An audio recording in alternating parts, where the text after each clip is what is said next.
La Inquisición. La Iglesia la inventó para salvar almas humanas, sin embargo acabó produciendo un sufrimiento humano inenarrable. La palabra Inquisición conlleva imágenes de tortura y crueldad. La tortura se utilizaba simplemente para sonsacar confesiones. Entre sus víctimas se incluyen Juana de Arco y Galileo, pero ¿sabemos realmente qué sucedió y por qué? Básicamente, todo lo que se ha afirmado sobre la Inquisición es erróneo por defecto. Y es erróneo porque nunca hubo acceso a la realidad que se escondía detrás de la Inquisición. La Inquisición. Ciudad del Vaticano, octubre de 1998. En una petición de examen de conciencia sin precedentes y en honor al año Jubileo 2000, el Papa Juan Pablo II convoca a un tribunal especial de historiadores y académicos para celebrar un simposio sobre lo que él mismo denominó una fase tormentosa en la historia de la Iglesia, que hoy en día se conoce como la Inquisición. Para ayudar al tribunal en su investigación, el Papa anuncia la apertura pública de los archivos secretos de la Inquisición, unos archivos que habían estado fuera del alcance de los académicos durante casi 200 años. El pontífice, de 79 años de edad, se enfrenta así a una de las cuestiones más cruciales en su trayectoria.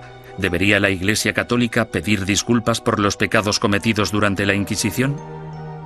El tema es un polvorín de controversia, incluso entre los historiadores.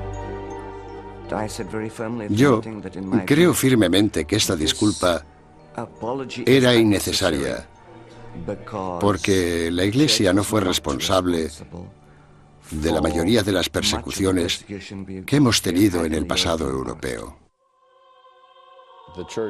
La Iglesia sí tiene alguna responsabilidad desde un punto de vista histórico. Fuera lo que fuere lo que la Inquisición hizo mal, no se puede decir que no fuera responsabilidad del papado.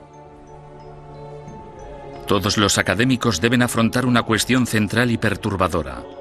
¿Cómo pudo una institución como la Iglesia convertirse en el instrumento a través del cual se destruyeron miles de vidas humanas durante 6 siglos?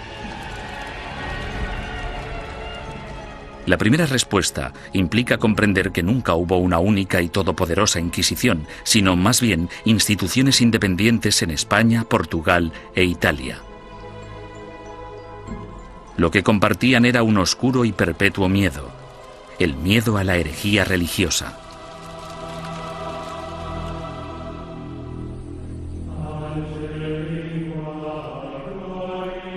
Año 1100 después de Cristo. El corazón de la Alta Edad Media.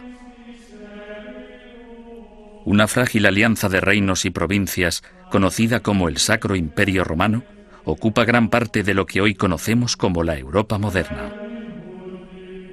Tras la conversión del emperador Constantino al cristianismo y durante casi 800 años, la religión considerada antaño como una secta insurgente se convirtió en la única fe legal, penetrando en todos los niveles de la vida personal, social y política. El cristianismo latino-europeo simbolizaba no solo la fuerza civilizadora en un mundo bárbaro, sino también la promesa de la salvación después de la muerte. El clero y los ciudadanos vivían temerosos del duro juicio de Dios. Con todo, seguía habiendo disidentes que se atrevían a desafiar la sagrada doctrina cristiana. La Iglesia tachó a estos rebeldes de pecadores o herejes.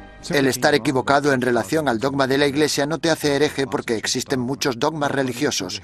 Lo que te convierte en hereje es que las autoridades eclesiásticas te informen de que no estás en lo cierto e insistir en tus convicciones ante esa autoridad. La palabra herejía proviene del latín airesis, que significa elección. Alrededor del siglo XII, herejía cobra un significado mucho más amenazante. Se convierte en un peligro mortal para la sociedad y para el hombre en una traición a Dios. Según el derecho civil, los criminales acusados de traición serán castigados con la muerte y sus bienes serán confiscados. ¿Qué otro motivo es necesario para que aquellos que ofendieron a Jesús, Hijo del Señor, sean expulsados de la comunión cristiana y privados de sus bienes? Papa Inocencio III. A pesar de la posición inamovible de la Iglesia en considerar esto un delito, los grupos de pensamiento libre siguieron emergiendo e insistiendo en interpretar a Dios a su manera. Entre dichos grupos se encontraban los valdenses, predicadores itinerantes que erraban por el sur de Francia y el norte de Italia, viviendo en apostólica pobreza. El atractivo de los valdenses parece que fue su visión de un cristianismo simplificado, de la habilidad de todos para predicar si se poseía la inspiración del Espíritu, sin importar si se era clérigo o no. La Iglesia insistía que cualquiera que quisiera dedicarse a la predicación pública debía ser acreditado por el obispo de su diócesis. Cuando los valdenses se negaron a dejar de predicar, el Papa Lucio III emitió un edicto, conocido como Bula Papal, que tachaba el movimiento de hereje y excomulgaba a todos sus seguidores. La herejía se contemplaba como una amenaza a la comunidad cristiana. Era algo que podía perturbar a la gente, y no solo perturbar, sino que podía enajenar a toda la sociedad de la fe. Por eso era tan importante luchar contra ella. Los valdenses fueron suaves en comparación con los herejes más radicales, los cátaros. Los cátaros veían su fe como la única verdadera y se mostraban completamente hostiles ante la Iglesia establecida, a la que consideraban perniciosa. Los cátaros llamaban a sus sacerdotes perfecti o buenos cristianos. Comprometidos con una vida de estricta abstinencia, los sacerdotes no podían mentir, blasfemar, comer carne ni mantener relaciones sexuales. Acusaban a la Iglesia organizada de abusar cada vez más de su poder clerical. La austeridad de los perfecti cátaros parecía, en comparación, sumamente atractiva.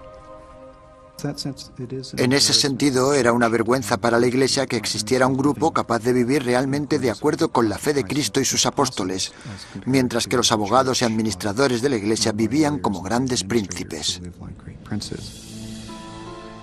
Alrededor del siglo XIII, Europa era un foco de herejía. Al sur de Francia floreció el catarismo.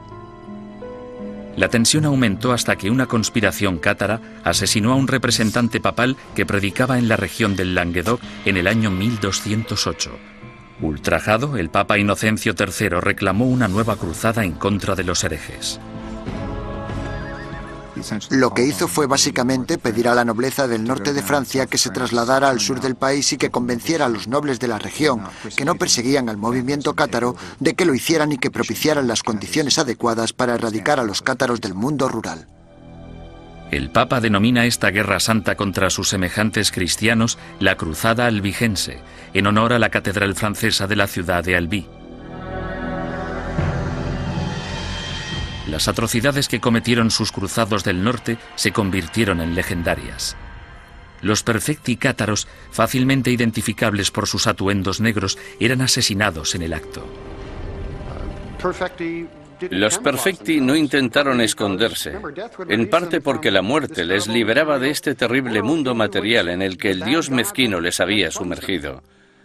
Tenían una tímida tendencia al martirio. Sin embargo, tras años de matanzas, los astutos perfecti decidieron desprenderse de su atuendo distintivo y camuflarse gradualmente. A pesar del celibato, incluso empezaron a viajar con mujeres afirmando que eran sus esposas. El Papa Inocencio III volvía a enfrentarse al mismo rompecabezas del principio. El objetivo de la Iglesia era esparcir la salvación y un hereje muerto solo era bueno para el diablo. El pontífice en apuros consideró el sistema judicial del momento. El procedimiento habitual, el acusatorio, forzaba a la parte injuriada a hacer una acusación pública. Si la parte acusadora no conseguía probar su caso, entonces ésta era castigada del mismo modo en que habrían castigado al acusado. Este proceso hacía que incluso los que tenían una queja real se mostraran reacios a presentar una acusación. Inocencio III se dio cuenta de que esas reglas no servirían para su objetivo a largo plazo. En el año 1215, el Papa congregó a todos los líderes cristianos en el Cuarto Concilio de Letrán, celebrado en Roma. Inocencio utilizó el encuentro para anunciar sus nuevas normas para la persecución de herejes y clérigos descarriados. La Santa Inquisición había nacido.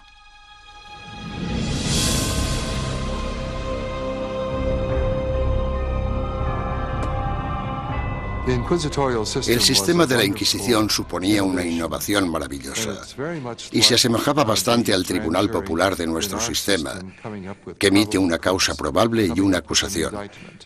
No tenían que demostrar nada, solo necesitaban tener muy claro o tener suficientes indicios que sugirieran la culpabilidad del acusado. El proceso inquisitorial de Inocencio III daba la potestad al investigador de construir un caso completo, recogiendo a escondidas las opiniones de la gente de la comunidad. En 1231, el Papa Gregorio IX inicia un concurso público para el nombramiento de nuevos agentes especiales, llamados inquisidores de la depravación hereje. Es el amanecer de la Inquisición medieval, que empieza con una venganza. El objetivo de la Inquisición es acabar con la herejía, y acabar con la herejía significa acabar con los herejes.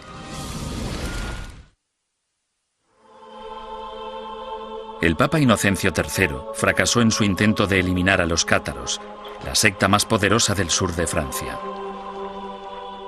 Sin embargo, en 1231, su sucesor, el Papa Gregorio IX, tramó un plan para volcar todo el poder del nuevo sistema legal de la Inquisición contra ellos. El Papa nombró a muchos sacerdotes y frailes inquisidores y los mandó a tierras germanas y francesas para que acabaran con los criminales religiosos. Los herejes que rehusaron retractarse de sus creencias y continuaron predicándolas fueron quemados en la hoguera. Si fracasaban, los herejes iban al infierno. El objetivo de todo esto era salvar a tanta gente como fuera posible, pero había que hacer ciertas cosas si se querían salvar muchas vidas. El Papa Gregorio pronto se percató de que encontrar a un buen inquisidor era muy difícil.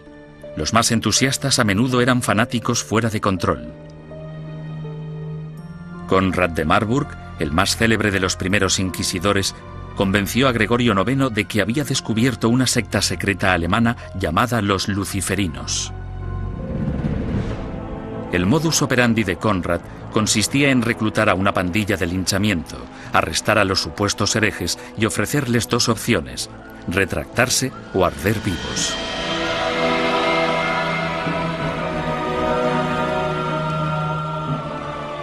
Los historiadores descubrirían más adelante que los luciferinos fueron pura ficción, una invención obsesiva que Conrad creó para impresionar al Papa. El inquisidor papal del norte de Francia no era mejor. Un cátaro convertido de nombre Robert Le Boucq acorralaba a grupos de supuestos herejes y celebraba estrepitosos juicios públicos.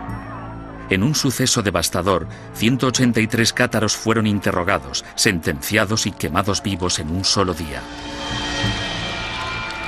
Tras años de protesta por parte de los obispos franceses, el Papa finalmente se dio cuenta de que Robert era un extremista peligroso, por lo que le retiró de su cargo y lo encarceló.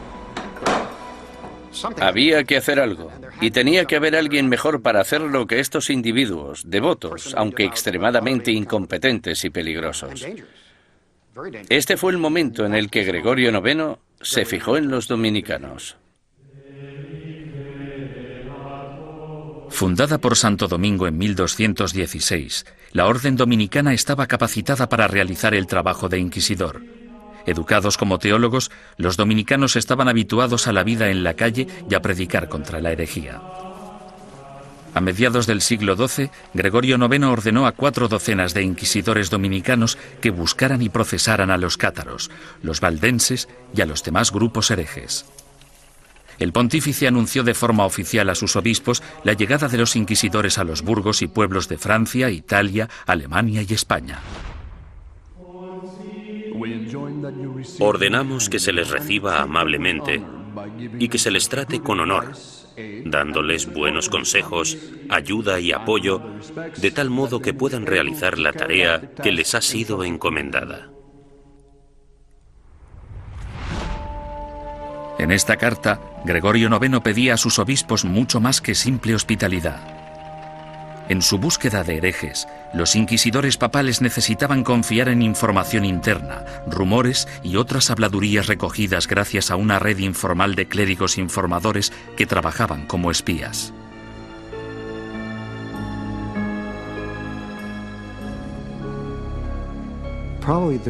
Probablemente sus mejores ojos y su mejor oído en el mundo rural eran los del clero parroquial, puesto que éste vivía en los pueblos, tenía familiares en ellos y por lo tanto estaba atento a los cotilleos locales. En sus incursiones a lo largo de la geografía, los inquisidores llegaban a un pueblo acompañados normalmente de un notario o escribiente para documentar el procedimiento o en ocasiones de un sirviente o un guardaespaldas. Entonces, el párroco reunía a los habitantes del pueblo para que escucharan al visitante predicar sobre los pecados y los peligros de la herejía. Una vez terminado el sermón, el inquisidor anunciaba un período de gracia durante el que cualquiera que hubiera cometido herejía podía confesar sus pecados a cambio de un trato clemente. Los que temían ser acusados o habían cometido herejía y tenían remordimientos de conciencia debían actuar durante el período de gracia, porque si lo confesaban después de dicho período, es decir, después de que se iniciara una investigación sobre ellos, la confesión no se consideraba tan sincera como si la hubieran hecho durante el período de gracia. Unas semanas más tarde, el inquisidor anunciaba el fin del período de gracia, momento en el que se iniciaba la fase más nefasta del edicto de fe. Desde ese momento, cualquier acusado se convertía en víctima de interrogatorios o arrestos. Y dado que la información siempre se daba en secreto, el inquisidor animaba a todos los buenos ciudadanos a que denunciaran a cualquier vecino que creyeran que podía ser hereje. El objetivo de las inquisiciones generales, de los edictos de gracia y los edictos de fe, era conseguir que entrara y saliera tanta gente como fuera posible de la oficina del inquisidor. Y para ello utilizaban el miedo, el terror y el interés propio. El inquisidor debía tener al menos 2 testimonios incriminatorios antes de poder seguir adelante. En ocasiones, los sujetos víctimas de investigación no sabían que eran sospechosos hasta el día que les convocaban.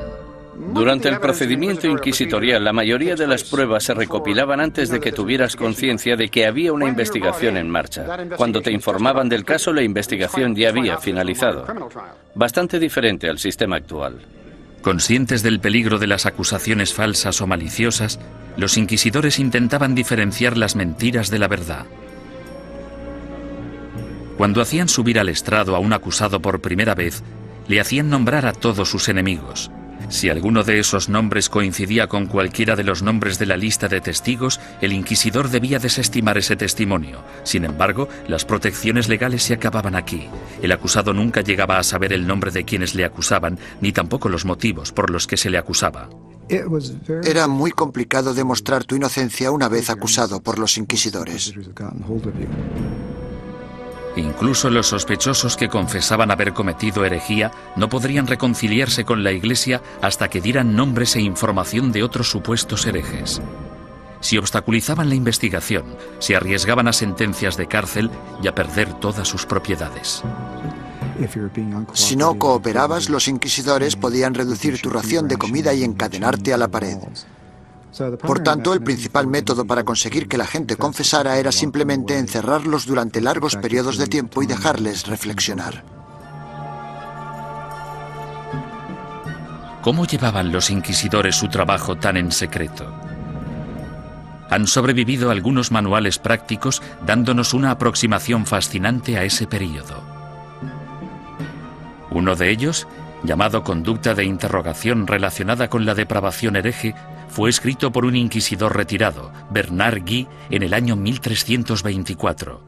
Guy, cuyas hazañas inspiraron la novela histórica En el nombre de la rosa, ofrece docenas de investigaciones en las que recoge 17 años de experiencias de primera mano en lo que él denomina su cruzada personal contra la herejía. El objetivo de la Inquisición es acabar con la herejía. Y para acabar con la herejía, debemos acabar con los herejes. Bernard Guy, 1324. Los inquisidores se consideraban realmente una organización de combate. Eran bastante conscientes de que existían herejes y simpatizantes por todas partes y estaban muy motivados para deshacerse de ellos. En 1376, el inquisidor Nicolás Aymeric de Aragón escribió el libro Directorium Inquisitorium.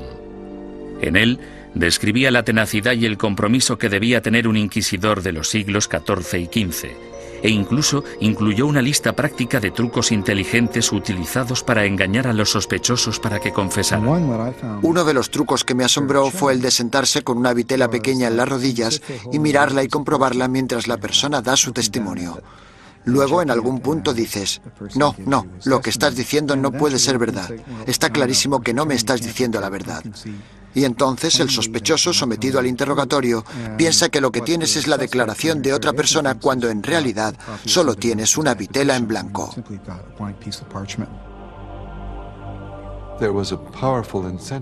Los inquisidores estaban altamente motivados para llegar hasta la verdad como fuera. Y si era necesario, pisotear algunos derechos de los acusados, pues se hacía en nombre de la verdad. Existe otro aspecto espeluznante en el trabajo del inquisidor: la tortura. En la Edad Media se consideraba un método aceptable para la detección de mentiras siempre que hubiera razones suficientes para justificarla. En el siglo XX, cuando hablamos de tortura, pensamos en violencia física para obligar a la gente a decir la verdad. En aquel entonces, se trataba de un método para averiguar si el acusado estaba diciendo la verdad. Y este era el rol inicial de la tortura. Era un instrumento legal que entraba en juego en un momento dado del caso y bajo unas circunstancias muy específicas. Antes de 1252, la Iglesia prohibía a los inquisidores que utilizaran la tortura en sus investigaciones.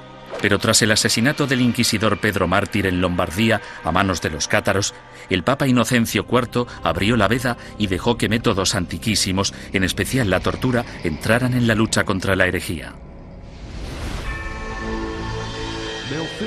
El oficial o párroco debe obtener de todos los herejes que capture una confesión mediante la tortura, pues de hecho son todos ladrones y asesinos de almas.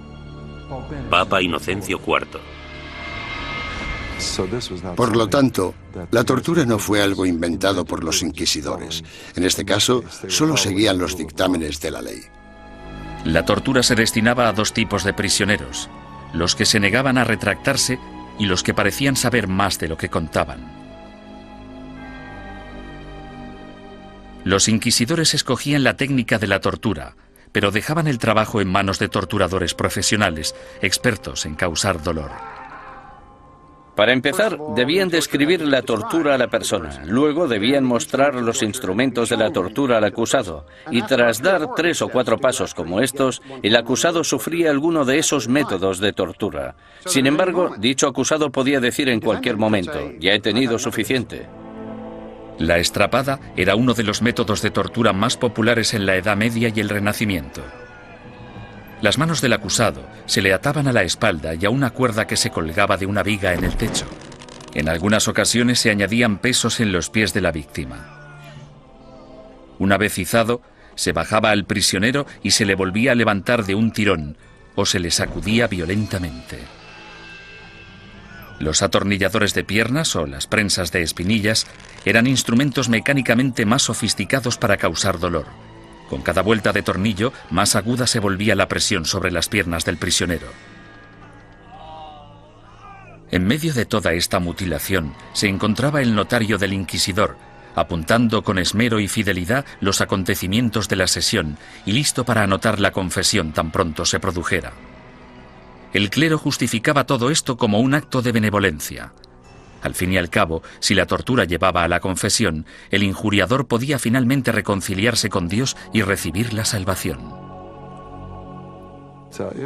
Si la confesión se realizaba durante la tortura, el proceso consistía en liberar al acusado de los instrumentos de tortura y permitir que se recuperara.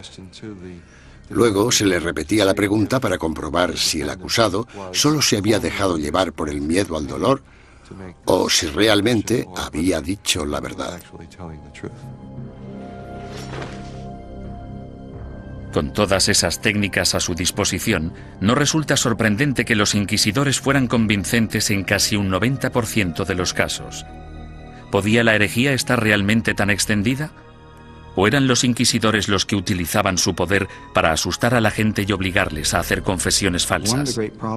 En mi opinión, uno de los mayores problemas a la hora de trabajar con los informes de la Inquisición es determinar hasta qué punto podemos creer nada de lo que está escrito en ellos, porque los inquisidores, si querían, podían hacer confesar casi todo a cualquiera. Aunque para los culpables de herejía, lo más temido era el día del juicio. No podías hacer nada para huir de ellos, porque estaban obligados a ejecutarte. Durante los siglos XIII y XIV, los inquisidores papales siguieron su camino por el sur de Europa, recogiendo acusaciones e investigaciones de herejes. Estos sacerdotes se veían como soldados de primera línea de Dios, en guerra por la salvación de las almas, pero dejaban atrás un campo de batalla repleto de bajas. La Inquisición asustaba a los ciudadanos y les obligaba a traicionar a sus amigos y vecinos, destruyendo familias y convirtiendo comunidades pacíficas en una fábrica de mentiras y sospechas.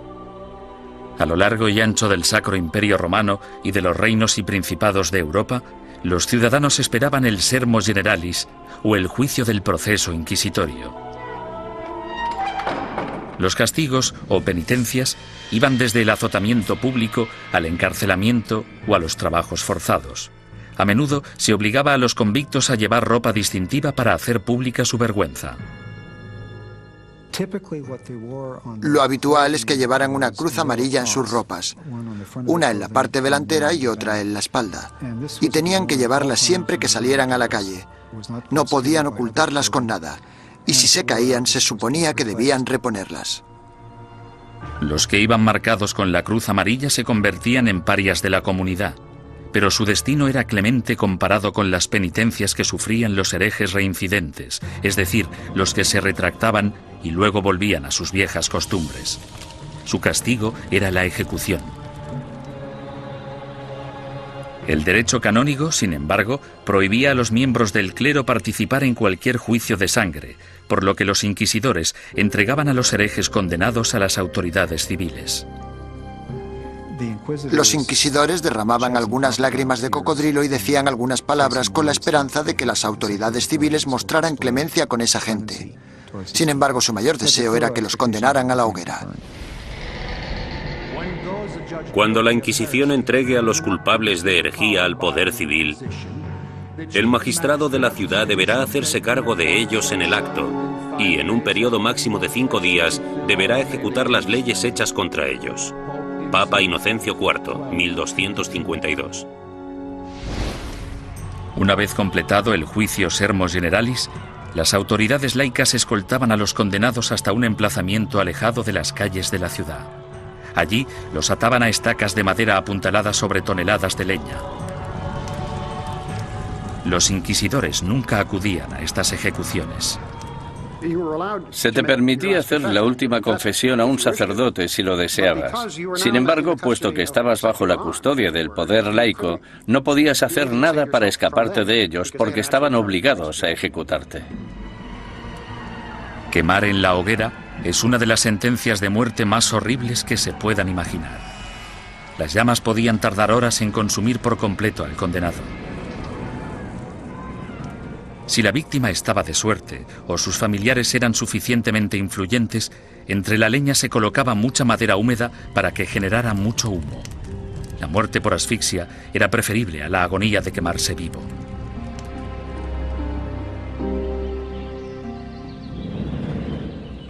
Ni siquiera la muerte podía liberarte de las garras de la Inquisición.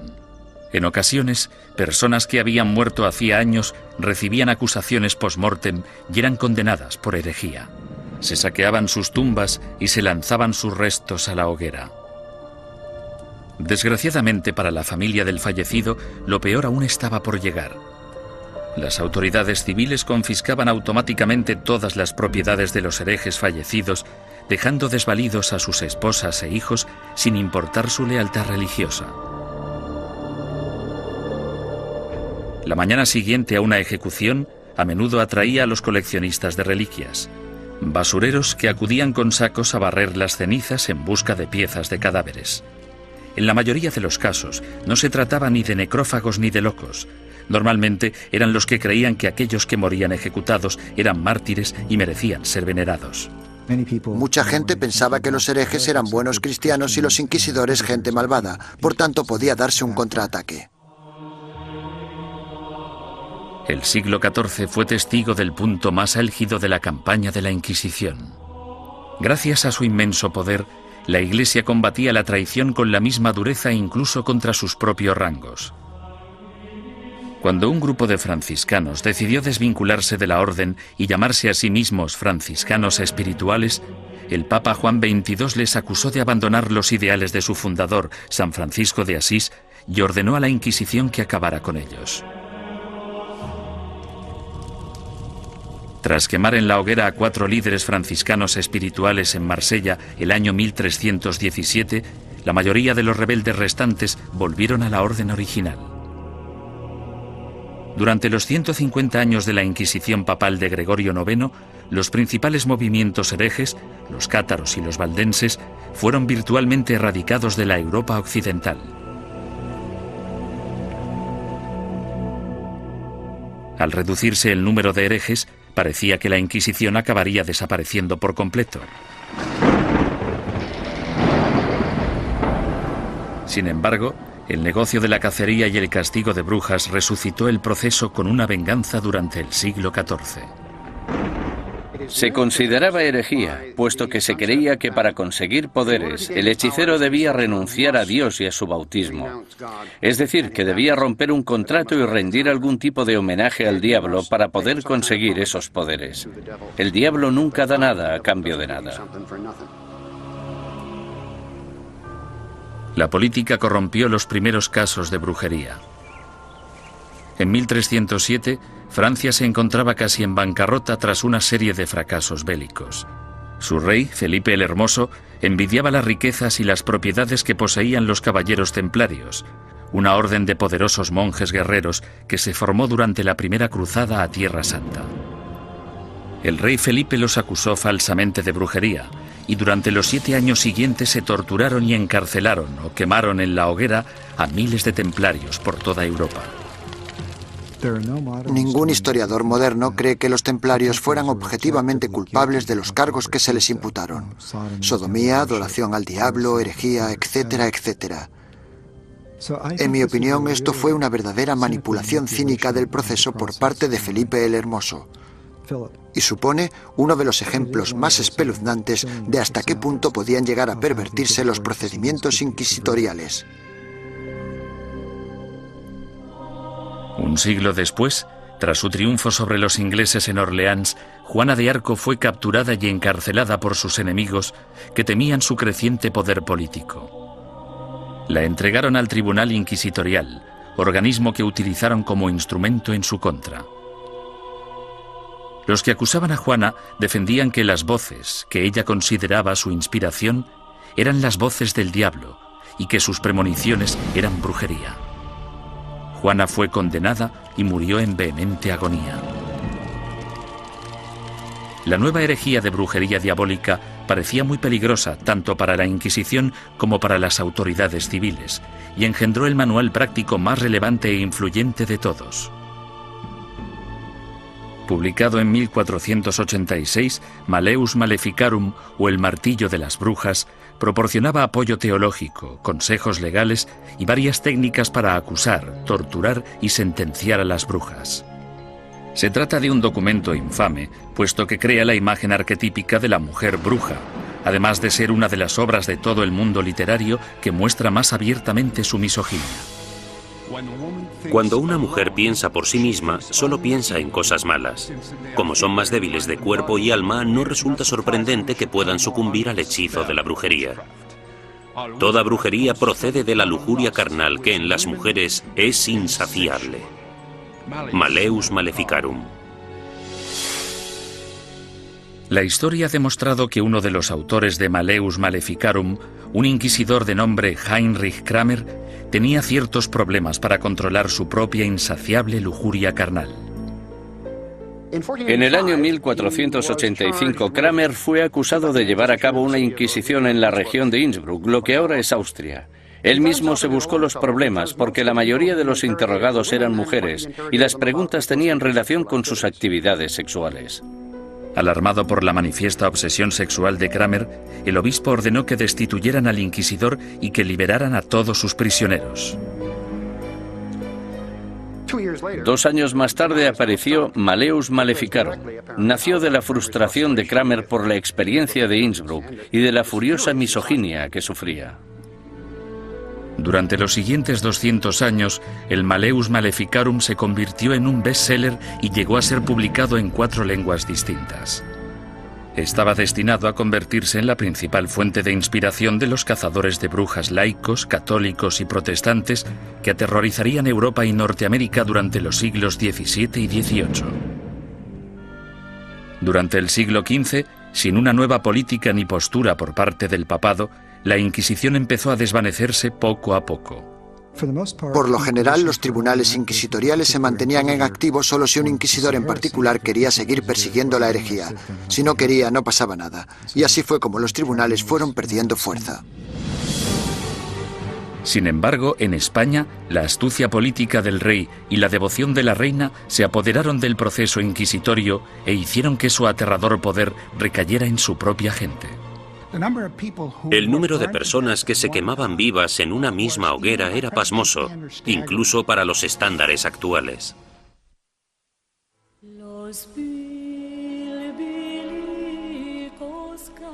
La situación de los judíos europeos durante el período medieval siempre fue desesperada.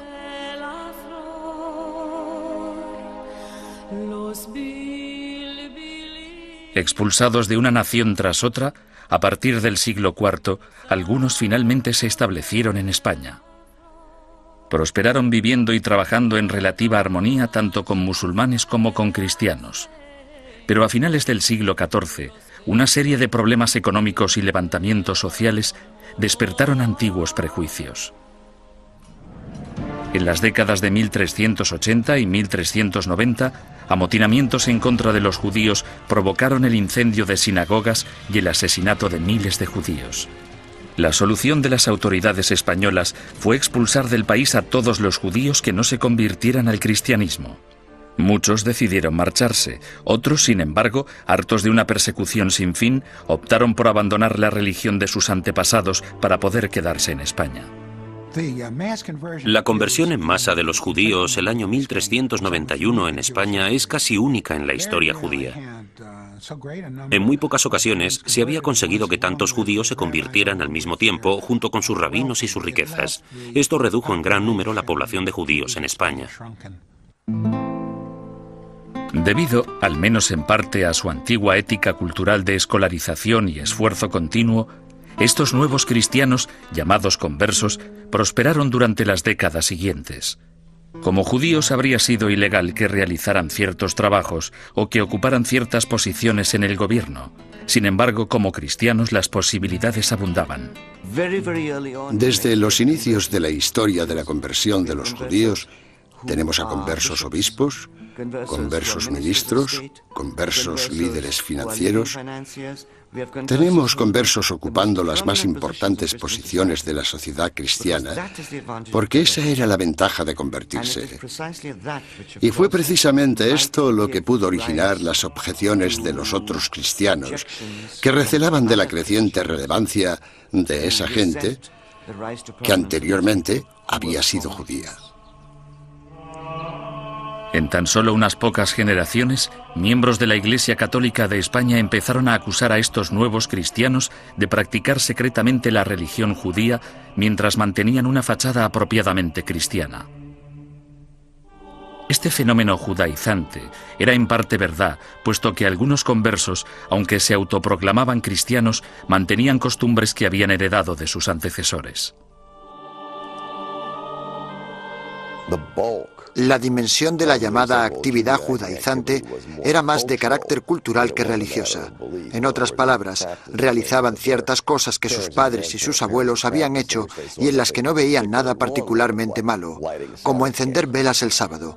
Muchos de ellos creían que encender velas el sábado no tenía nada inherentemente conflictivo con el catolicismo.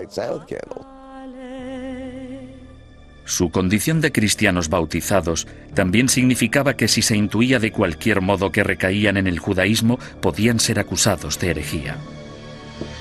Fue precisamente esta trágica ironía la que les condujo hacia su destrucción. Con el matrimonio en 1469 de Fernando de Aragón e Isabel de Castilla, se unieron los dos reinos más poderosos de la península ibérica.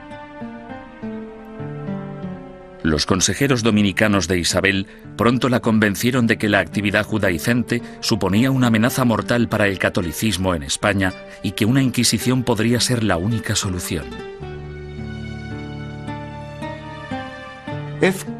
Si el clero pedía una inquisición, no era solo porque fueran fanáticos, sino porque sabían perfectamente que detrás de ellos tenían a muchos seguidores muy fieles que tenían conciencia del problema tal y como lo percibían.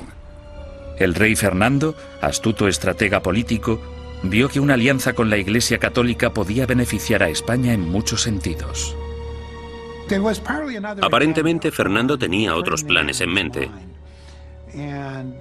Apoderarse de las riquezas de los conversos. Había grandes cantidades de dinero esperando, encerradas en los cofres de los poderosos conversos, comerciantes y nobles. Y Fernando se propuso hacerse con ellas y lo consiguió. El primer paso del rey Fernando fue ponerse en contacto con el Papa y expresarle su preocupación por el problema judío de España. Es enorme el daño que los cristianos sufren con el contacto, las relaciones y la comunicación con los judíos, que siempre intentan de un modo u otro seducir a los leales cristianos y apartarlos de nuestra santa fe católica. Fernando el Católico. Bajo la presión del insistente rey español, el Papa Sixto IV emitió una bula papal que instauraba una inquisición para erradicar la depravación hereje en España y que iba dirigida a los conversos judíos. Esta nueva Inquisición española fue algo completamente distinto a todos los demás tribunales inquisitoriales anteriores. Sus normas garantizaban que el rey Fernando, y no el Papa, controlaba todos y cada uno de los aspectos de sus actividades. El tribunal de mayor grado, llamado la Suprema, consistía en 6 o 7 hombres nombrados personalmente por el rey. Solo un miembro, el inquisidor general, era nombrado oficialmente por el Papa, y aún así, este tenía que haber sido nombrado antes por Fernando. Aunque os guste el título de inquisidor, somos yo y la reina quienes os hemos nombrado, y sin nuestro apoyo muy poco podéis llevar a cabo. Rey Fernando. Esto significa que el Estado empieza ya en la Inquisición española a tener cierto poder de control sobre la institución. Esto no era así en la Edad Media. El 6 de febrero de 1481 se celebró el primer auto de fe en Sevilla. En este acto, que se convertiría en el símbolo de la Inquisición española, un centenar de hombres y mujeres conversos fueron acusados de practicar secretamente la religión judía y juzgados ante la Iglesia. 6 de ellos pagaron el más alto precio. Fueron quemados en la hoguera. En mitad del auto siempre se celebraba una ceremonia. Los dominicanos elegían a sus mejores oradores, los que tenían la voz más fuerte, y en ocasiones los sermones duraban media hora, 1, 2 horas. Los participantes eran despojados de toda dignidad. Se les afeitaba la cabeza, desnudaban a las mujeres y a los hombres, se afeitaba la barba a los hombres. En España, la virilidad de un hombre residía en su barba, por lo que afeitarla resultaba muy desagradable. La idea de la ceremonia era humillar a los penitentes y mostrar a la congregación cuál era el castigo por cometer herejía. Incluso los que no habían recibido mucha educación o no estaban interesados en las sutilezas teológicas, ni muy seguros de los credos y las plegarias que recitaban, sabían perfectamente qué sucedía en cada momento en un auto de fe. Era un espectáculo aterrador cuyo objetivo era poner unos límites en la mente de las personas sobre lo que podían decir, pensar y creer. Durante el primer año desde su establecimiento, 1.500 conversos acusados de judaísmo fueron juzgados y otros cientos condenados a muerte. La cantidad de personas que se quemaba en una misma hoguera era pasmosa incluso para los estándares actuales. Se quemaron 28 personas de una sola vez, en otra ocasión 70 personas, y en el mayor auto jamás celebrado se quemaron 109 personas en una misma hoguera. A diferencia de los herejes medievales que se atrevían a predicar sus ideas en público, el judaísmo secreto era, por definición, una actividad clandestina que se llevaba a cabo a puerta cerrada. Los vecinos podían decir que habían visto a un individuo leer un libro que probablemente era judío solo por el hecho de ver a alguien mirando un libro pequeño, que podría ser el libro de las horas. O podían decir que habían oído a alguien cuchichear una plegaria que seguro que era judía. Por tanto, encender velas, darse un baño, lavar la ropa, tratar, preparar y comer carne en día de pescado, como podían ser los viernes o los miércoles, podía causarte grandes problemas si tus vecinos se percataban y tenías mala relación con ellos. Las acusaciones provocaban más acusaciones. Algunos conversos se delataban a sí mismos con la esperanza de limpiar su historial y frustrar así el ataque de sus enemigos. Sin embargo, solo se podía conseguir una penitencia clemente si se hacía una confesión completa, y eso significaba dar los nombres de compañeros herejes. La única forma de escapar de todo eso era escoger nombres de otras personas de la comunidad. Esto recuerda mucho a los Estados Unidos de los años 50 y al pánico rojo que provocó la creación del Comité sobre Actividades Antiamericanas. Fue aquí donde se produjeron tantas tragedias. Gente inocente de todos los cargos podría, bajo tortura y pena de muerte, haber dado nombres sin pensar, solo para ser liberados. Si consideramos a Fernando e Isabel como los arquitectos de la Inquisición española, su contratista fue sin duda Tomás de Torquemada, el primer inquisidor general.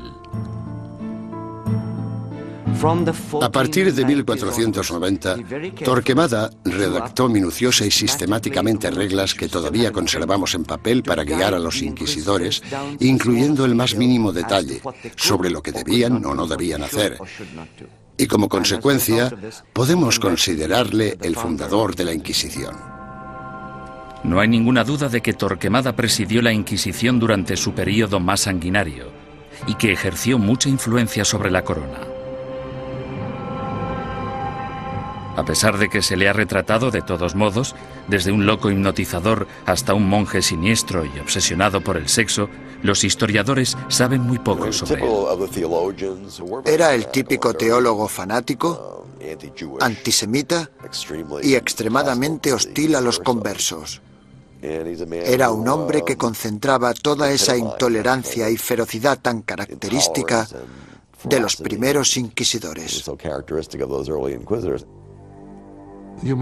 Podemos estar de acuerdo o no con él en que los judeoconversos debían ser perseguidos y condenados. Pero en mi opinión, Torquemada insistió mucho en las normas de procedimiento correcto para el sistema inquisitorial. Sin embargo, se calcula que durante los 20 años de mandato de Torquemada como inquisidor general, 2.000 personas perdieron la vida y otros miles fueron castigados.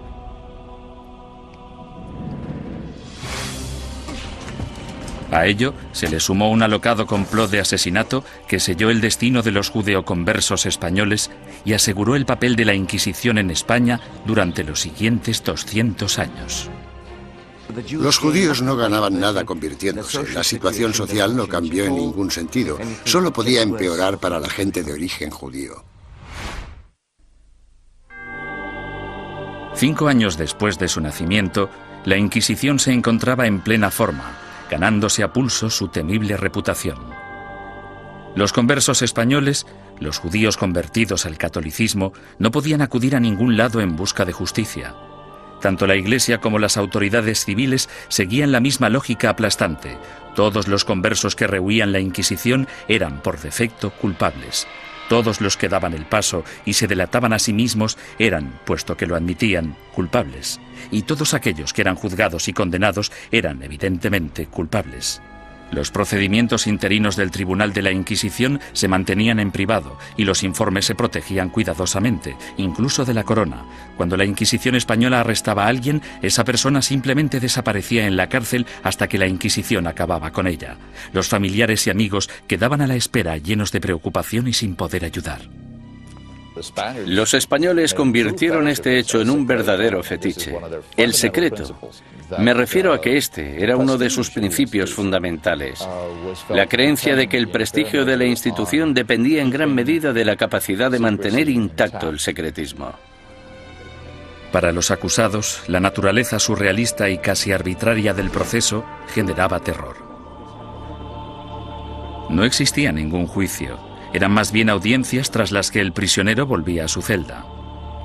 Después de todo el sufrimiento, que podía prolongarse durante semanas o meses, el acusado podía no llegar a saber los crímenes de que se le acusaba. Se le exigía constantemente, a veces bajo amenazas de muerte, que confesara. El acusado tenía que inventar explicaciones sin saber la naturaleza de la denuncia que se había interpuesto contra él. Y esto, a menudo, llevaba al encarcelamiento masivo de prisioneros que se negaban a confesar, porque creían que no tenían nada que confesar, y probablemente tenían razón. El 15 de septiembre de 1485, algunos conversos furiosos decidieron tomarse la justicia por su mano. Como inquisidor, Pedro Arbués se arrodilló delante del altar de la Catedral de Zaragoza. 8 asesinos le atacaron con cuchillos.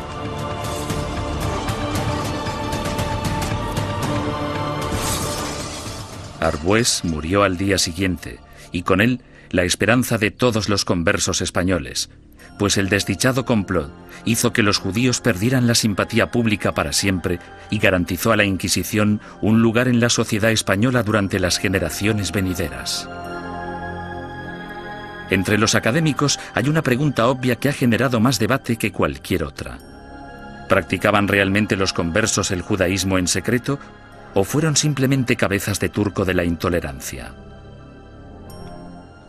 El problema desde un punto de vista técnico es que la única fuente de información que tenemos para responder a esta pregunta proviene del Santo Oficio. En consecuencia, el tema a tratar es, ¿debemos creer totalmente en los hermanos del Santo Oficio que investigaron a los conversos?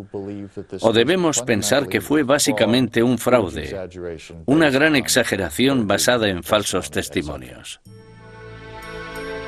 A petición del inquisidor general Torquemada, en marzo de 1492, el rey Fernando emitió otro edicto de expulsión. Se daba a los judíos 4 meses para aceptar el bautismo o abandonar España. Durante los meses siguientes, casi la mitad de la población judía de España, unas 40.000 personas, abandonó el país. Los demás se quedaron y se convirtieron al cristianismo.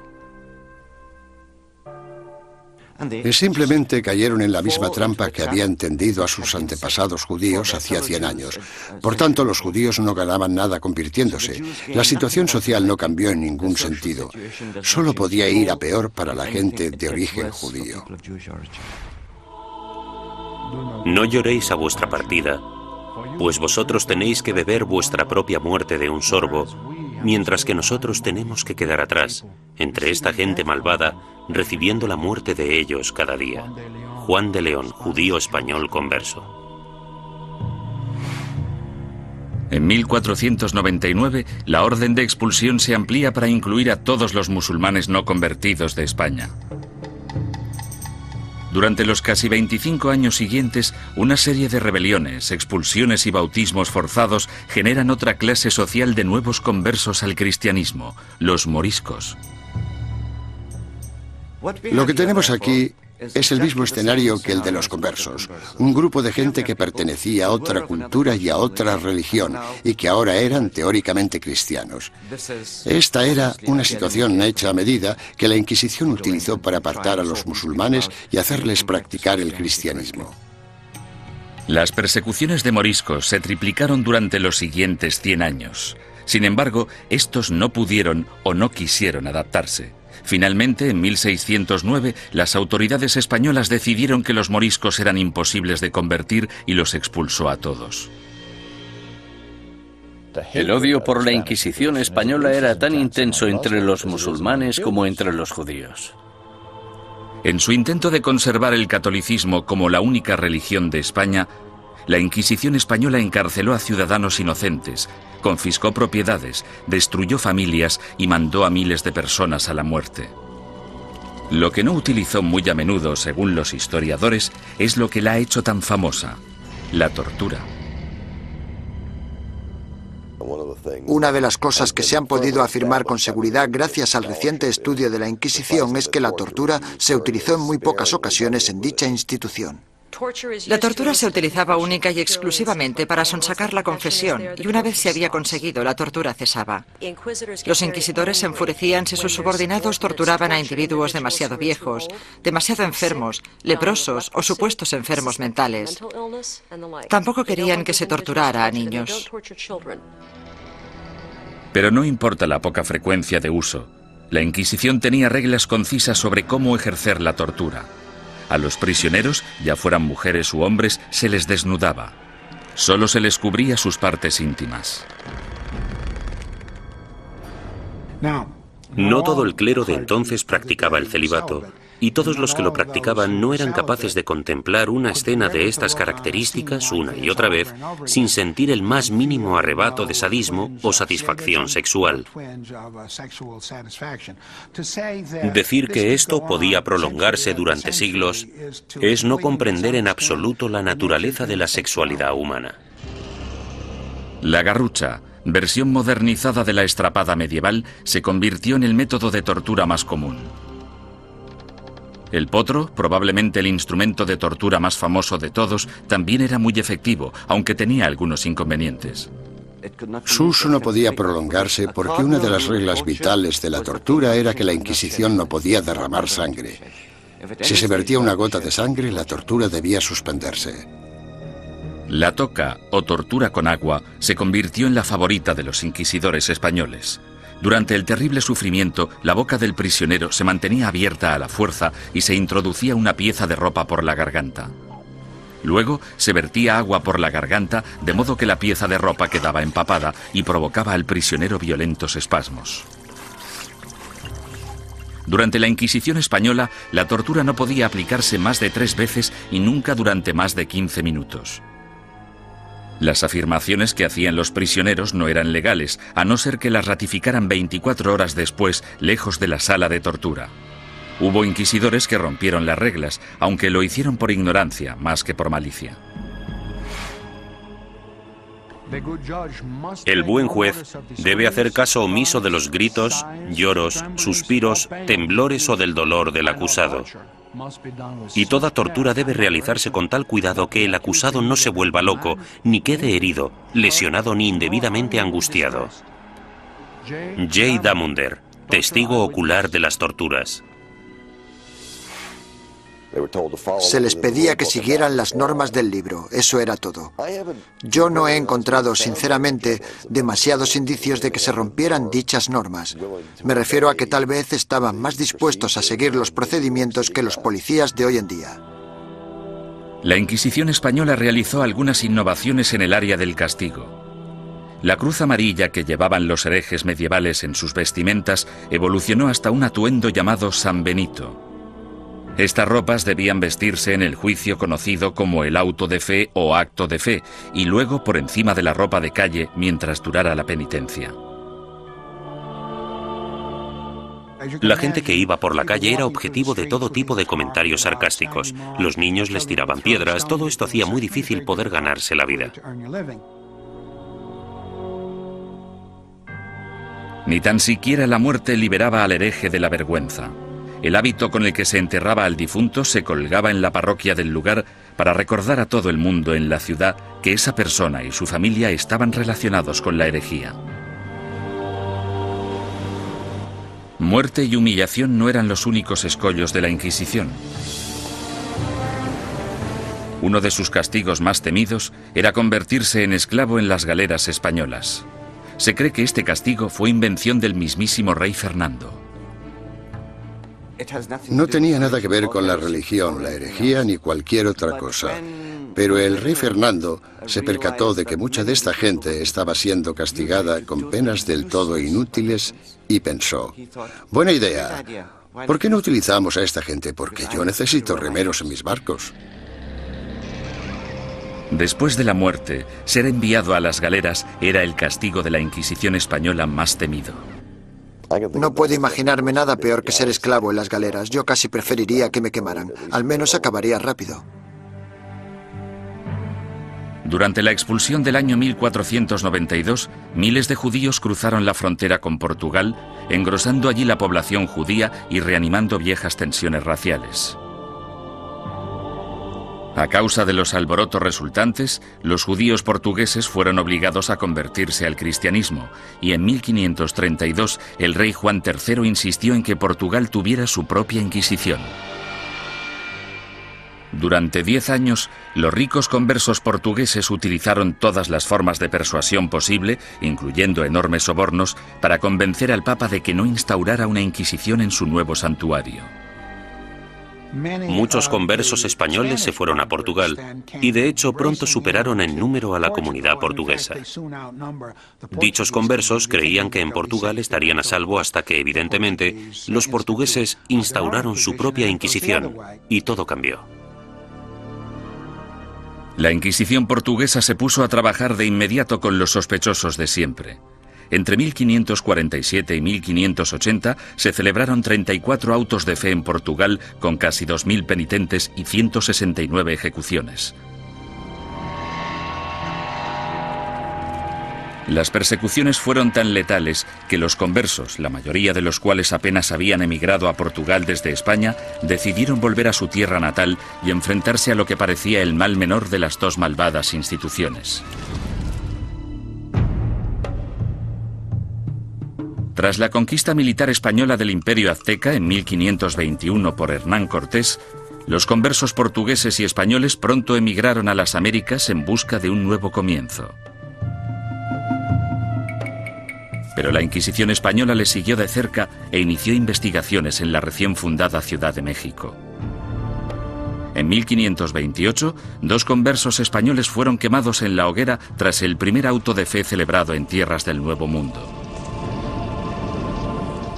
Las primeras oleadas de sacerdotes españoles también consideraban su deber guiar a la población americana lejos de sus creencias paganas y ayudarles a adoptar el cristianismo. Tras un periodo inicialmente optimista sobre lo que se creía una conversión extendida, la segunda generación de prelados españoles en el Nuevo Mundo empezó a tener dudas sobre si los indios seguían siéndolo a escondidas después de ser bautizados, del mismo modo que se creía que los conversos seguían siendo judíos tras el bautismo.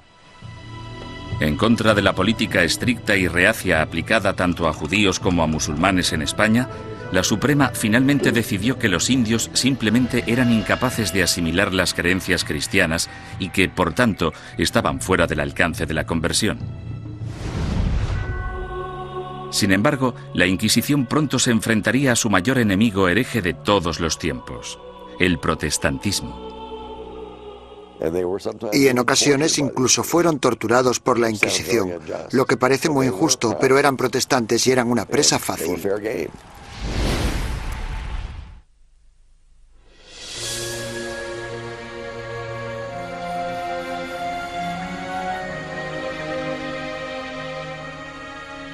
Al mismo tiempo que las inquisiciones española y portuguesa arremataban su azote contra los musulmanes y los judíos herejes, otra amenaza apareció en escena.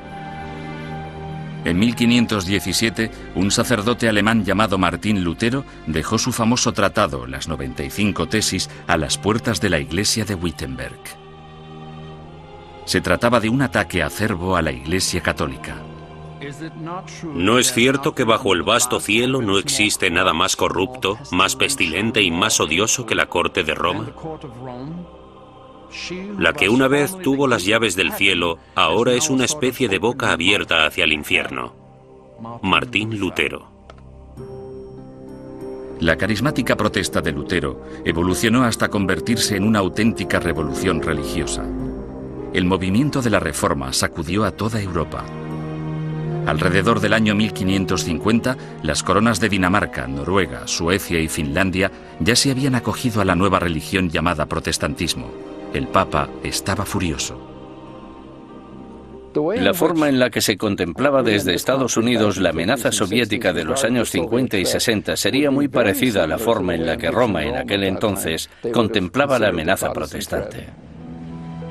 Con sus ajetreados puertos y su extensa red europea de comercio, era solo cuestión de tiempo que las ideas protestantes empezaran a viajar hacia la España católica. En 1577, dos grupos independientes de adinerados protestantes convertidos fueron descubiertos y arrestados en Sevilla y en Valladolid.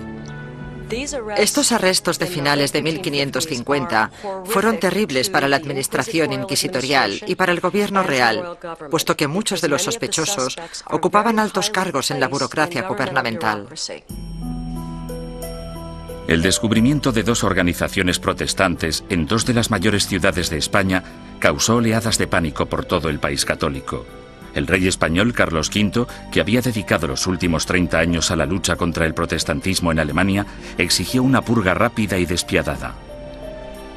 Su aliado en Roma, el Papa Pablo IV, volcó todo el poder de la Iglesia en el ataque contra el protestantismo y emitió una bula papal sin precedentes en la que permitía a la Santa Oficina Española ejecutar a los ofensores que cometían un crimen por primera vez e incluso a los que se arrepentían. Según mis conocimientos, esta es la única vez en toda la historia de las Inquisiciones española, romana o portuguesa en que los acusados, que por primera vez admitían estar arrepentidos de sus errores doctrinales, eran igualmente condenados a muerte. La fiebre del antiprotestantismo llegó a todas las grandes ciudades de España. Fueron quemados en la hoguera sacerdotes, monjas, soldados ingleses e incluso 3 niños que murieron junto con sus madres. En poco más de 3 años, tras el descubrimiento de protestantes en España, el protestantismo se había eliminado por completo. Nunca reaparecieron. España se caracteriza por no tener protestantes. El sangriento ataque a los protestantes entre los años 1559 y 1562 también marcó el punto más álgido de la ceremonia del auto de fe en términos de asistencia, pomposidad y pura teatralidad. Anticipándose a los juicios de cientos de protestantes herejes, el inquisidor general Fernando Valdés se propuso deliberadamente modernizar el auto de fe de forma grandilocuente. Los costes aumentaron astronómicamente. Llevaron al tribunal inquisitorial a la bancarrota, de modo que tuvieron que ir reduciendo miembros y empezaron a amontonar prisioneros para poder conseguir un auto realmente bueno y tener suficiente gente para quemar en las ceremonias. España eliminó sistemáticamente a todos los protestantes. Sin embargo, los inquisidores permanecieron alerta ante cualquier amenaza hereje del exterior. A lo largo del siglo XVI, los viajeros protestantes que venían a España, incluso dignatarios extranjeros, cayeron en las despiadadas garras de la Inquisición. La Inquisición arrestó a marineros y comerciantes extranjeros. En ocasiones incluso llegó a torturarlos, lo que es muy injusto, pero eran protestantes y eran una presa fácil. Mientras que España parecía haber triunfado ante el protestantismo, no pudo hacer nada ante los efectos de otra de las invenciones alemanas, la imprenta. Hacia finales del siglo XVI, libros y panfletos escritos por víctimas de la Inquisición española avivaron el negocio de forma importante. Los líderes protestantes, que aspiraban a poner el mundo en contra de la España católica, explotaron estos horribles relatos de tortura, encarcelamientos y muerte. Las cuerdas, que eran de tamaño pequeño, se ataban a los huesos del prisionero atravesándole la carne y haciendo que la sangre borboteara por 8 puntos diferentes al mismo tiempo. Mientras el prisionero se resistía a hacer cualquier confesión respecto a lo que los inquisidores le preguntaban, tiraban de las cuerdas de esta manera 4 veces sucesivas. John Foxe, El libro de los mártires. La mala publicidad de la Inquisición no era el único escándalo al que se enfrentaba la Iglesia católica. En 1542, Roma fue sacudida por la noticia de que Bernardino de Ochino, el líder de la admirablemente austera y piadosa orden católica de los capuchinos, había abandonado Italia para unirse al protestantismo. La deserción de Ochino, una de las figuras relevantes más admiradas en la Iglesia, finalmente incitó al Papa a tomar una decisión. La respuesta del papado a este tipo de escándalos fue la creación de lo que se esperaba que fuera un método más eficaz de rastreo de herejes para detenerlos antes de que se convirtieran en una amenaza o en causa de bochorno. El 4 de julio, el Papa Pablo III ordenó el establecimiento de una Inquisición romana, la primera Inquisición en suelo italiano en más de 200 años. Una comisión de 6 cardenales dirigiría el Santo Oficio, aunque a diferencia de la versión española, dirigida por la Corona, el poder de la Inquisición romana estaba única y exclusivamente en manos del Papa. Independientemente de lo que hiciera mal la Inquisición, no se puede decir que no fuera un error del papado. Durante el siglo XVI, la Inquisición romana gozó de gran prestigio y poder político. Los papas Pablo IV y Pío V subieron al poder tras servir a la Iglesia como inquisidores. A pesar de sus sangrientos mandatos, en términos de número de protestantes ejecutados, estudios recientes muestran que la Inquisición romana fue pionera en reformas judiciales que serían las predecesoras del sistema legal actual. Los prisioneros de la Inquisición romana podían disponer de un abogado e incluso reunir testigos que testificaran a su favor. 300 años antes de que se inventara la figura del abogado de oficio, la Inquisición romana ya proporcionaba abogados gratuitos a los indigentes acusados. Como mínimo, la Inquisición escuchaba o pretendía escuchar las explicaciones del acusado de un modo que los demás sistemas judiciales no contemplaban. La justicia civil era en muchos sentidos peor que la del Santo Oficio. Torturaban a los acusados más despiadadamente, los condenaban con más rapidez. Los acusados no morían a causa de la tortura en el sistema inquisitorial, sí en cambio en los tribunales civiles. Sin embargo, la Inquisición romana se volvió en contra de algunos de los mayores pensadores del Renacimiento. Estaban muy preocupados por el tema de las escrituras y parecía que Galileo las cuestionaba basándose en cuestiones muy controvertidas en aquel entonces.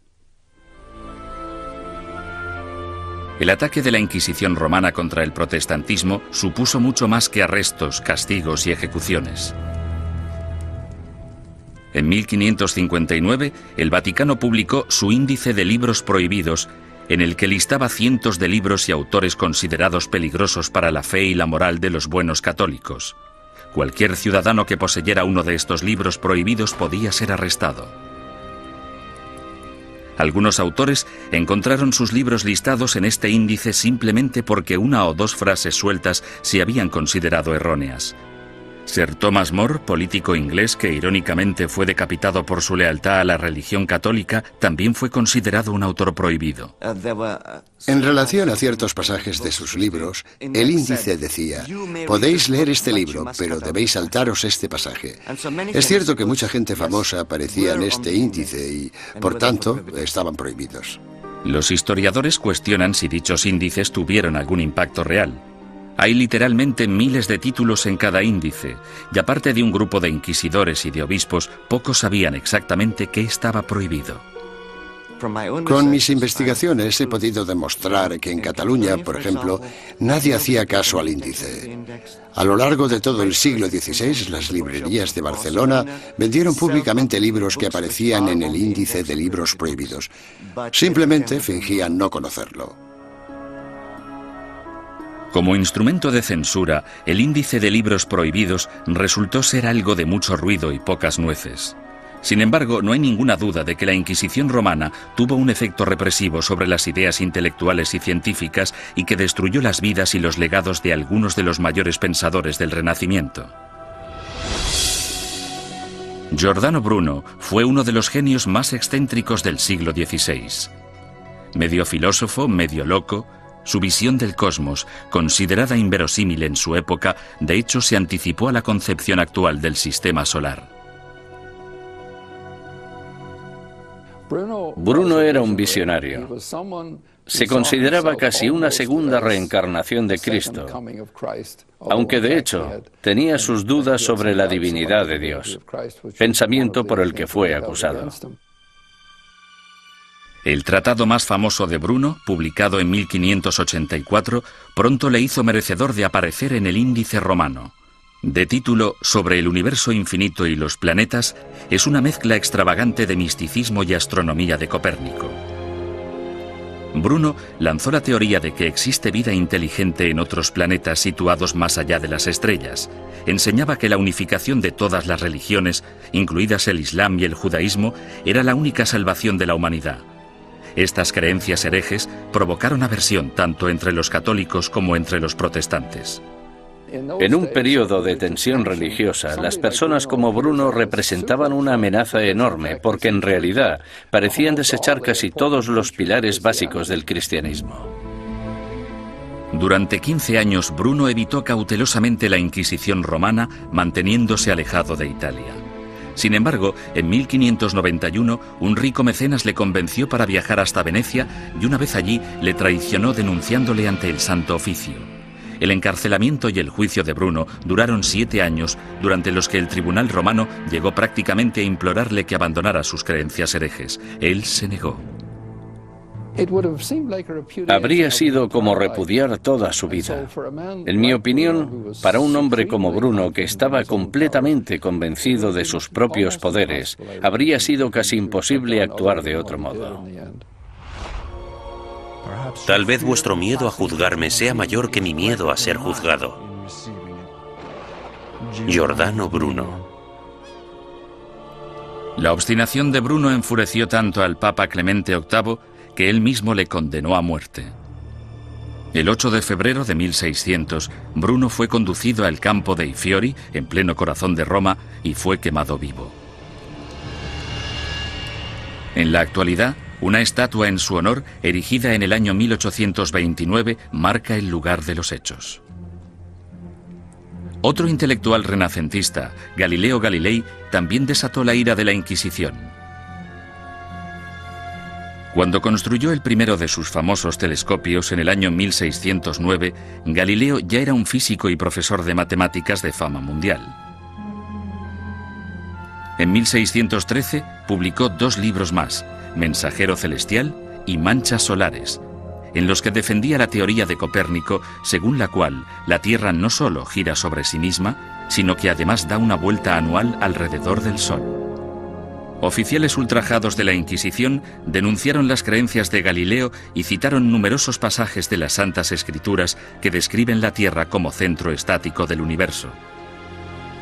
A los cardenales no les preocupaba demasiado qué era lo que giraba alrededor de qué. Les preocupaba mucho el tema de las escrituras, y Galileo parece que las cuestionaba con ideas muy controvertidas para la época. Sin embargo, Galileo vuelve a cuestionar a la Iglesia y toma una decisión asombrosa. Durante años ha habido un debate tremendo, sobre todo durante el último siglo, sobre qué debería haber hecho Galileo. En 1616, Galileo evitó ser juzgado y castigado por la Inquisición romana cuando aceptó dejar de enseñar sus rompedoras teorías planetarias. Con todo, 16 años después, alentado por el hecho de que su viejo amigo y admirador, el cardenal Barberini, se convirtió en el Papa Urbano VIII, el célebre científico publicó un nuevo manifiesto en el que reforzaba sus antiguas ideas. En esta ocasión, Galileo no calculó bien sus pasos, pues no solo produjo pánico en la Inquisición, sino que también provocó la ira de su antiguo aliado, el Papa. En mi opinión fue ese factor, la aversión personal, la oposición personal del Papa, lo que en gran parte hizo que el Santo Oficio procediera como lo hizo. Tenía una gran influencia. Galileo fue acusado de herejía. En enero de 1633, tras redactar sus últimas voluntades y su testamento, el astrónomo de 68 años viajó a Roma para enfrentarse a la Inquisición. Le hicieron todo tipo de preguntas. ¿Cómo escribiste un libro como este? ¿Por qué? ¿No defiendes en él una visión que ha sido tachada de contraria a las Escrituras? Galileo siguió manteniendo su inocencia, lo que probablemente no fue una buena estrategia dadas las circunstancias del juicio. Tras 3 meses de interrogatorio por parte de la Inquisición, en los que le amenazaron con torturarle, llegaron a un acuerdo. A cambio de retirar las acusaciones más graves, Galileo admitiría haber cometido un error y se declararía culpable de la ofensa menor que suponía haber defendido públicamente el copernicismo. El 21 de junio de 1632, en una ceremonia pública celebrada en Roma, pronunciaron la sentencia de Galileo y éste se retractó de sus creencias científicas. Con un corazón honesto y una fe sincera, yo renuncio, maldigo y repudio los errores y las herejías mencionadas. Galileo Galilei. Durante años ha habido un debate tremendo, sobre todo durante el último siglo, sobre qué debería haber hecho Galileo. Es importante recordar que si se hubiera negado a renunciar, si no hubiera aceptado la oferta, si hubiera dicho no, sigo creyendo en el sistema de Copérnico, podrían haberle ejecutado. Es bastante sencillo decir 200 años después no. Tendría que haber tenido coraje y haberlos desafiado y haberse dejado quemar en la hoguera. Después de haberse retractado, el Papa sentenció a Galileo a un castigo sin precedentes, volver a Venecia y permanecer bajo arresto domiciliario por el resto de su vida. El viejo científico murió silenciosamente 9 años después, a los 77 años. La leyenda afirma, sin embargo, que justo después de pronunciar su promesa forzada, Galileo susurró a un amigo: La Tierra se mueve a pesar de todo. En 1992, el Papa Juan Pablo II anunció oficialmente que la Iglesia se equivocó en 1633 al acusar al padre de la ciencia moderna de hereje. Es una lástima que no le escucharan, que no hubiera ningún teólogo en aquel momento capaz de entenderle. El error fue de los que juzgaron a Galileo.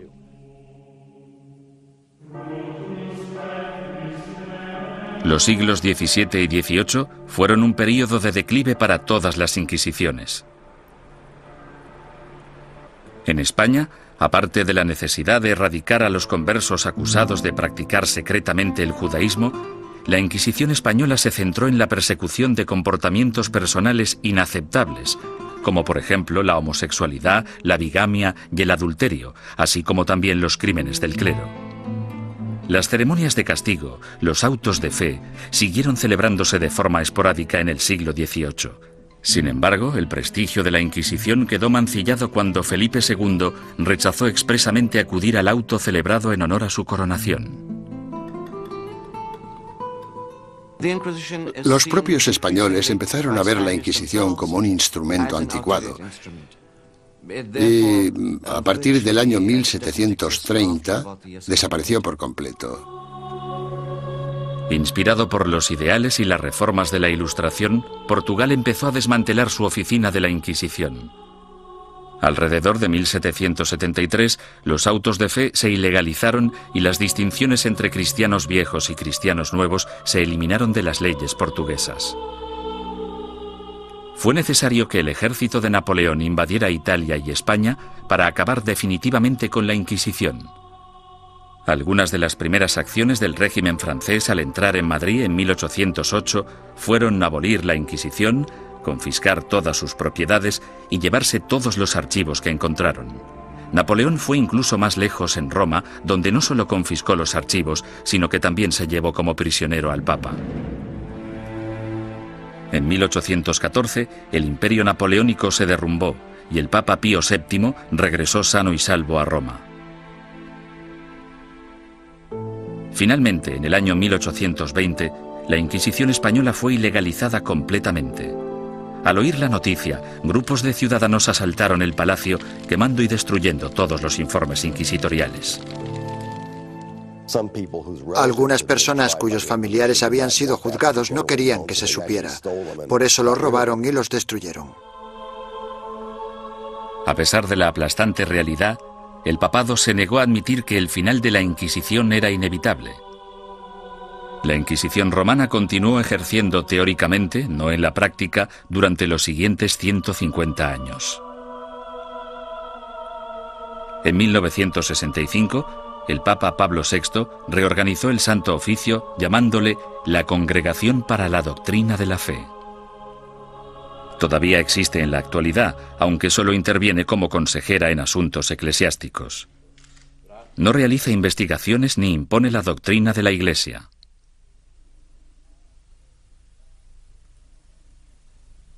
Desde la caída definitiva de la Inquisición, son incontables los mitos y testimonios inexactos que han surgido sobre su objetivo y sus prácticas. Los descubrimientos realizados en documentos nunca vistos, así como en los archivos de la Inquisición abiertos por el Vaticano recientemente, han ayudado a desbancar algunos de ellos. Por ejemplo, se ha podido demostrar que algunos recuentos de personas quemadas en la hoguera eran enormemente exagerados. La gente decía que se habían quemado 200 personas.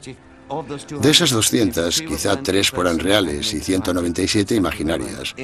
Poco a poco hemos podido fijar los números reales de las personas que fueron ejecutadas. Han sido necesarios muchos siglos para comprender que algo estaba mal. Debemos tener en cuenta el contexto y la mentalidad. Mucha gente creía que la Inquisición era un instrumento necesario y, aunque no gustaba demasiado, se aceptaba. Sin embargo, otros eruditos advierten que una visión revisionista de la Inquisición nos podría estar llevando demasiado lejos en la dirección errónea. Era una institución malvada. Si se mira todo en conjunto, yo diría que la Inquisición fue exactamente como la han descrito y que no necesitamos un lavado de cara de la Inquisición más de lo que necesitamos una revisión del Holocausto.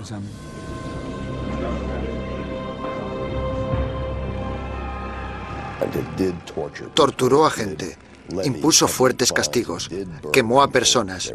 Había teólogos fanáticos en las Inquisiciones, había antisemitas en las Inquisiciones. Todo esto es innegable. Hay un hecho que la historia no puede negar. A pesar de que la Inquisición se concibió para el bien de la humanidad, acabó causando un dolor y un sufrimiento humano inenarrables.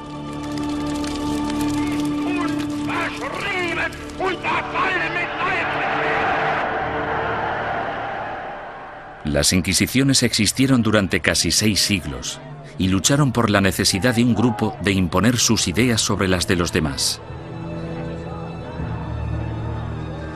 Esa necesidad sigue existiendo en la actualidad.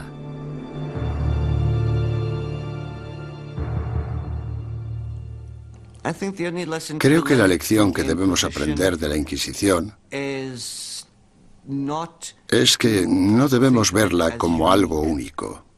Es un fenómeno recurrente que se ha dado a lo largo de la historia en todos los países, porque es un fenómeno natural. Es un fenómeno internacional. Es más, es innato en la condición humana utilizar las inquisiciones como método de imposición de nuestras preferencias culturales. El peligro siempre está al acecho. Cuando una sociedad se ve amenazada, sin importar si esa sociedad es una sociedad religiosa como la Iglesia Católica del siglo XVI o una nación-estado del siglo XX, cuando se desafía a una sociedad, el resultado más común es una respuesta violenta que a menudo no está reglada por la ley.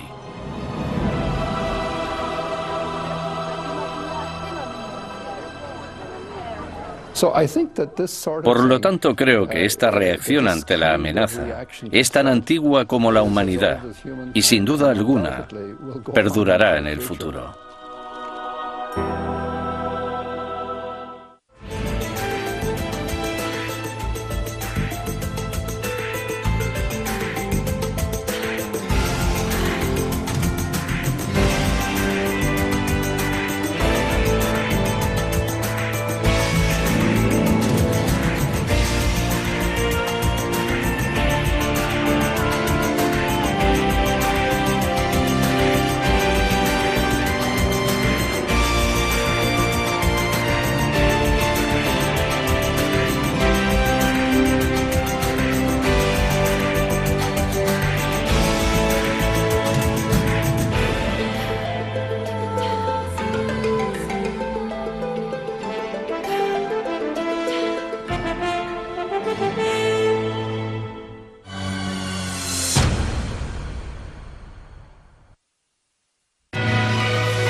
La primera respuesta implica comprender que nunca hubo una única y todopoderosa Inquisición, sino más bien instituciones independientes en España, Portugal e Italia. Lo que compartían era un oscuro y perpetuo miedo, el miedo a la herejía religiosa.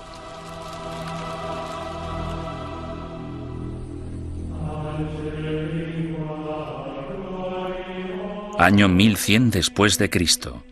El corazón de la Alta Edad Media.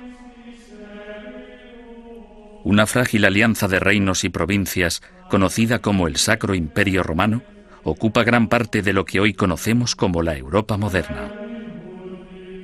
Tras la conversión del emperador Constantino al cristianismo y durante casi 800 años, la religión considerada antaño como una secta insurgente se convirtió en la única fe legal, penetrando en todos los niveles de la vida personal, social y política. El cristianismo latino-europeo simbolizaba no solo la fuerza civilizadora en un mundo bárbaro, sino también la promesa de la salvación después de la muerte. El clero y los ciudadanos vivían temerosos del duro juicio de Dios. Con todo, seguía habiendo disidentes que se atrevían a desafiar la sagrada doctrina cristiana.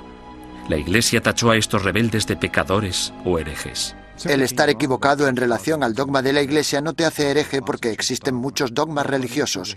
Lo que te convierte en hereje es que las autoridades eclesiásticas te informen de que no estás en lo cierto e insistir en tus convicciones ante esa autoridad. La palabra herejía proviene del latín airesis, que significa elección. Alrededor del siglo XII, herejía cobra un significado mucho más amenazante. Se convierte en un peligro mortal para la sociedad y para el hombre en una traición a Dios. Según el derecho civil, los criminales acusados de traición serán castigados con la muerte y sus bienes serán confiscados. ¿Qué otro motivo es necesario para que aquellos que ofendieron a Jesús, Hijo del Señor, sean expulsados de la comunión cristiana y privados de sus bienes? Papa Inocencio III. A pesar de la posición inamovible de la Iglesia en considerar esto un delito, los grupos de pensamiento libre siguieron emergiendo e insistiendo en interpretar a Dios a su manera. Entre dichos grupos se encontraban los valdenses, predicadores esta guerra santa contra sus semejantes cristianos, la Cruzada Albigense, en honor a la catedral francesa de la ciudad de Albi. Las atrocidades que cometieron sus cruzados del norte se convirtieron en legendarias. Los perfecti cátaros, fácilmente identificables por sus atuendos negros, eran asesinados en el acto. Los perfecti no intentaron esconderse, en parte porque la muerte les liberaba de este terrible mundo material en el que el dios mezquino les había sumergido. Tenían una tímida tendencia al martirio. Sin embargo, tras años de matanzas, los astutos perfecti decidieron desprenderse de su atuendo distintivo y camuflarse gradualmente. A pesar del celibato, incluso empezaron a viajar con mujeres afirmando que eran sus esposas. El Papa Inocencio III volvía a enfrentarse al mismo rompecabezas del principio. El objetivo de la Iglesia era esparcir la salvación y un hereje muerto solo era bueno para el diablo. El pontífice en apuros consideró el sistema judicial del momento. El procedimiento habitual, el acusatorio, forzaba a la parte injuriada a hacer una acusación pública. Si la parte acusadora no conseguía probar su caso, entonces ésta era castigada del mismo modo en que habrían castigado al acusado. Este proceso hacía que incluso los que tenían una queja real se mostraran reacios a presentar una acusación. Inocencio III se dio cuenta de que esas reglas no servirían para su objetivo a largo plazo. En el año 1215, el Papa congregó a todos los líderes cristianos en el Cuarto Concilio de Letrán, celebrado en Roma. Inocencio utilizó el encuentro para anunciar sus nuevas normas para la persecución de herejes y clérigos descarriados. La Santa Inquisición había nacido.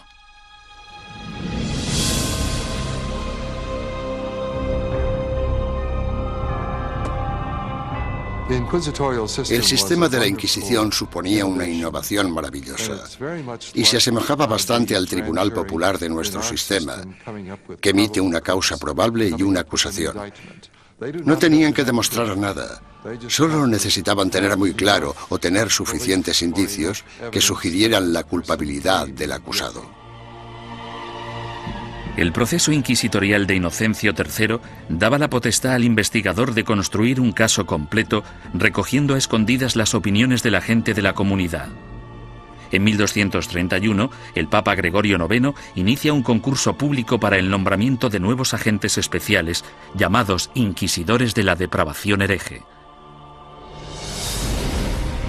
Es el amanecer de la Inquisición medieval, que empieza con una venganza. El objetivo de la Inquisición es acabar con la herejía, y acabar con la herejía significa acabar con los herejes.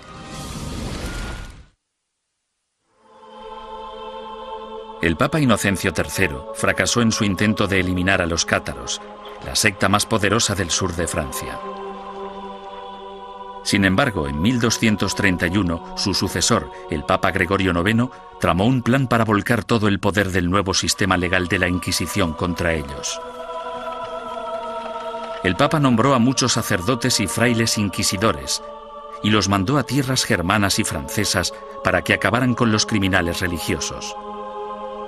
Los herejes que rehusaron retractarse de sus creencias y continuaron predicándolas fueron quemados en la hoguera.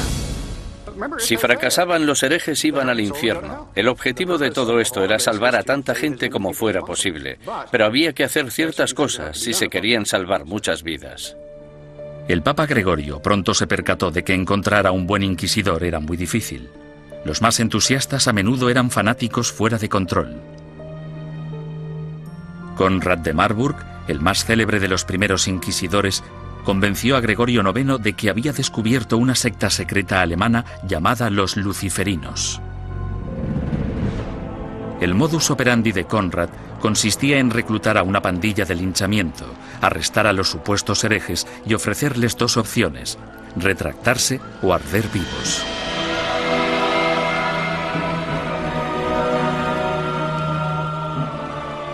Los historiadores descubrirían más adelante que los luciferinos fueron pura ficción, una invención obsesiva que Conrad creó para impresionar al Papa. El inquisidor papal del norte de Francia no era mejor.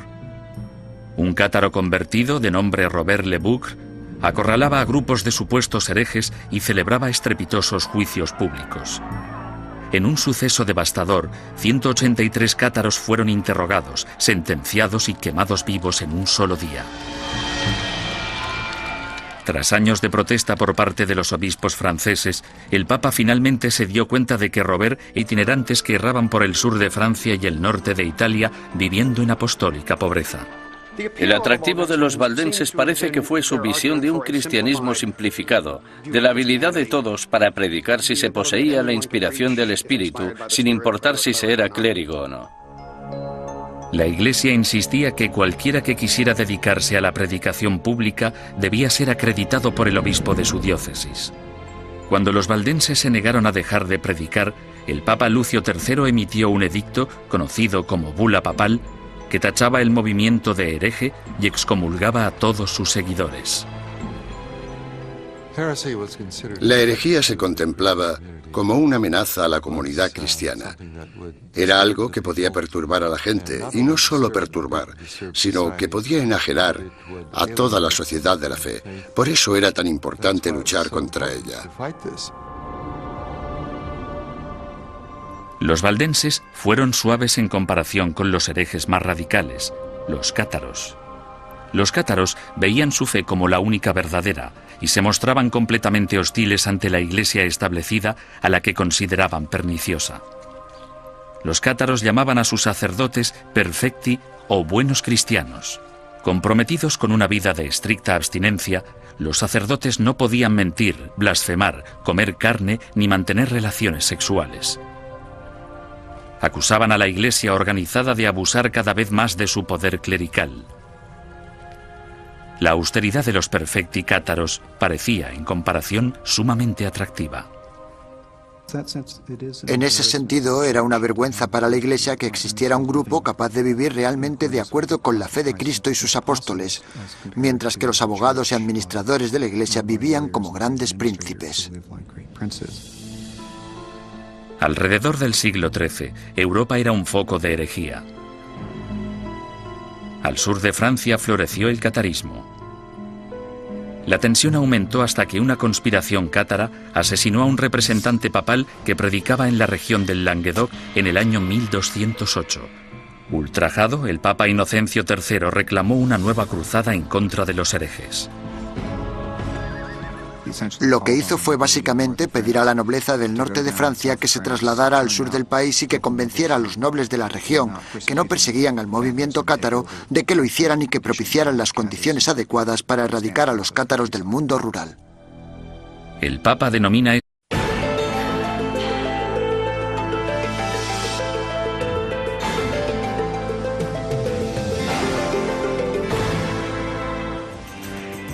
la Inquisición. La Iglesia la inventó para salvar almas humanas, sin embargo acabó produciendo un sufrimiento humano inenarrable. La palabra Inquisición conlleva imágenes de tortura y crueldad. La tortura se utilizaba simplemente para sonsacar confesiones. Entre sus víctimas se incluyen Juana de Arco y Galileo, pero ¿sabemos realmente qué sucedió y por qué? Básicamente, todo lo que se ha afirmado sobre la Inquisición es erróneo por defecto. Y es erróneo porque nunca hubo acceso a la realidad que se escondía detrás de la Inquisición. La Inquisición. Ciudad del Vaticano, octubre de 1998. En una petición de examen de conciencia sin precedentes y en honor al año jubileo 2000, el Papa Juan Pablo II convoca a un tribunal especial de historiadores y académicos para celebrar un simposio sobre lo que él mismo denominó una fase tormentosa en la historia de la Iglesia, que hoy en día se conoce como la Inquisición. Para ayudar al tribunal en su investigación, el Papa anuncia la apertura pública de los archivos secretos de la Inquisición, unos archivos que habían estado fuera del alcance de los académicos durante casi 200 años. El pontífice, de 79 años de edad, se enfrenta así a una de las cuestiones más cruciales en su trayectoria. ¿Debería la Iglesia Católica pedir disculpas por los pecados cometidos durante la Inquisición? El tema es un polvorín de controversia, incluso entre los historiadores. Yo creo firmemente que esta disculpa era innecesaria, porque la Iglesia no fue responsable de la mayoría de las persecuciones que hemos tenido en el pasado europeo. La Iglesia sí tiene alguna responsabilidad desde un punto de vista histórico.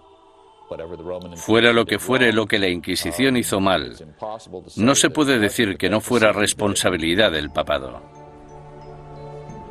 Todos los académicos deben afrontar una cuestión central y perturbadora. ¿Cómo pudo una institución como la Iglesia convertirse en el instrumento a través del cual se destruyeron miles de vidas humanas durante 6 siglos?